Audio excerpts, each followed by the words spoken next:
سلام به دوستان دهوسوار. تو این ویدیو میخوام نحوه تعمیر یک سنسور کیلومتر دو رو بهتون توضیح بدم. ببینید سنسور کیلومتر کلا اساس کارکردش این هستش که این محور وسط که آزاد میتونه بچرخه داخلش متصل شده به یک آهنربا. اون آهنربا کنار یک سنسور اثر حال گردش میکنه و عبور قطب‌های آهنربا از جلوی سنسور اثر حال باعث میشه تو خروجی سنسور پالس ایجاد بشه. معمولا سنسورهای کیلومتری که حالا تو دوا هستش در اثر ورود آب از کنار سیم‌های سنسور باعث سولفات شدن مدار و سوختن قطعات داخلش میشن. برای اینکه اینو بازش بکنید کافی هستش دو طرف سنسور رو، قسمتی که سیم ها وارد شدن مشخصه، این دو طرف رو از طریق یک اره یک کمی خط بندازید. من قبلا این کار کردم. بعد با استفاده از یه پیچ گوشتی خیلی راحت میتونید اینو از هم بازش بکنید. اینو که بازش بکنید میبینید مدار الکترونیکی سنسور با داخل سنسور کیلومتر هیچ ارتباط فیزیکی نداره و در واقع یک آیسی یا یک سنسور اثر حال روی برد الکترونیکی قرار داره. این یک سنسور اثر حال هستش تو اینجا که حساس به میدان مغناطیسیه. وقتی که قطب‌های یک آهنربا از کنار این سنسور عبور بکنن باعث میشه که خروجی سنسور پالس تولید بکنه، برای ما منفی رو قطع و وصل بکنه.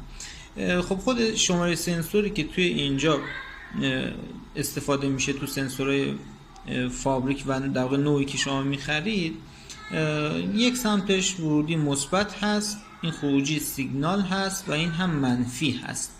ورودی مثبت از طریق یک مقاومت وارد دیود زنر میشه. ولتاژ خروجی این زنر 5 ولت هست. یه تغذیه 5 ولتی رو میده به سنسور و سنسور هم میدان رو حس میکنه و توی خروجیش پالس تولید میکنه.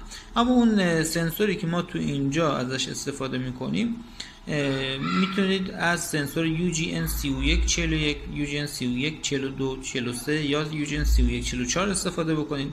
سنسور 44E هم قابل استفاده هست.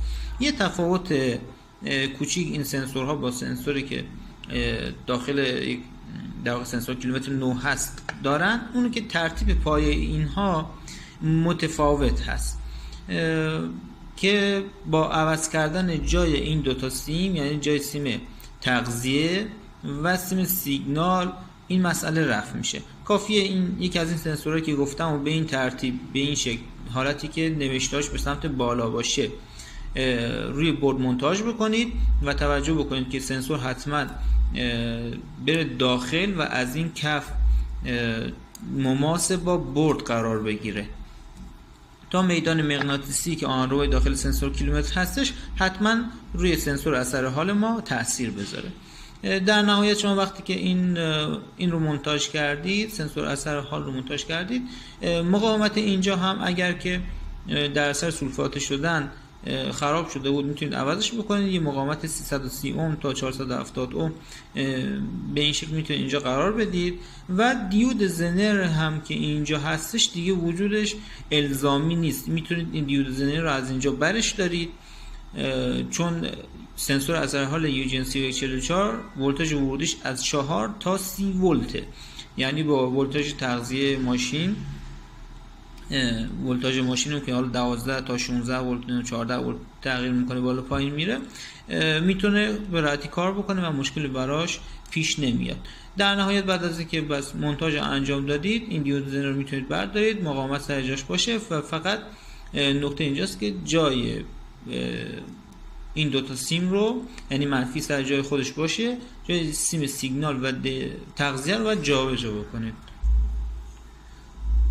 خب بعد از اینکه در واقع تعمیر برد انجام شد، میتونید کافی هستش در واقع برد رو سر جاش بذارید و قاب رو هم روش قرار بدید. دو طرف قاب رو میتونید با استفاده از یک مقدار چسب دوقلو بچسبونید و حتما این قسمتی که سیم ها وارد سنسور میشن رو با استفاده از چسب سیلیکون پر بکنید که دیگه آب وارد سنسور نشه.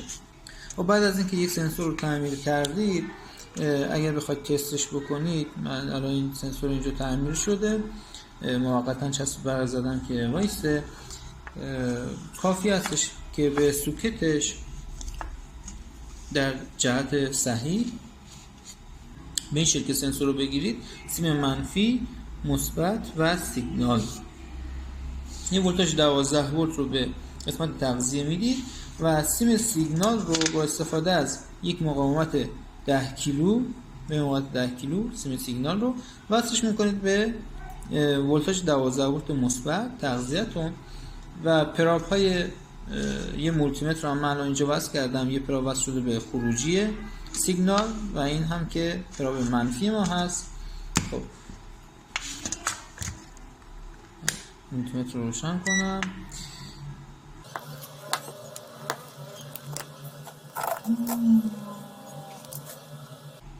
خب همینطور که میبینید در حالت عادی در واقع ولتاژ خروجی سیم سیگنال ما همون 12 ولت هستش و وقتی که من این محور داخل سنسور کیلومتر رو بچرخونمش به طوری که قطب‌های آهنربای داخلی روبروی سنسور اثر حال قرار بگیرن، اتفاقی که میفته این هستش که میبینید خروجی مولتی متر ما صفر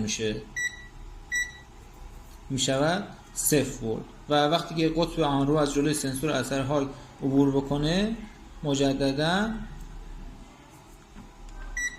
ولتاژ میشه 12 ولت و به همین ترتیب در واقع با چرخش این آهنرو روبروی سنسور اثر حال یک سری پالس تو خروجی سنسور کیلومتر تولید میشه. ECU این تعداد پالس ها رو میشمره و از روی تعداد پالس هایی که دریافت میکنه در واقع به سرعت ماشین پی میبره.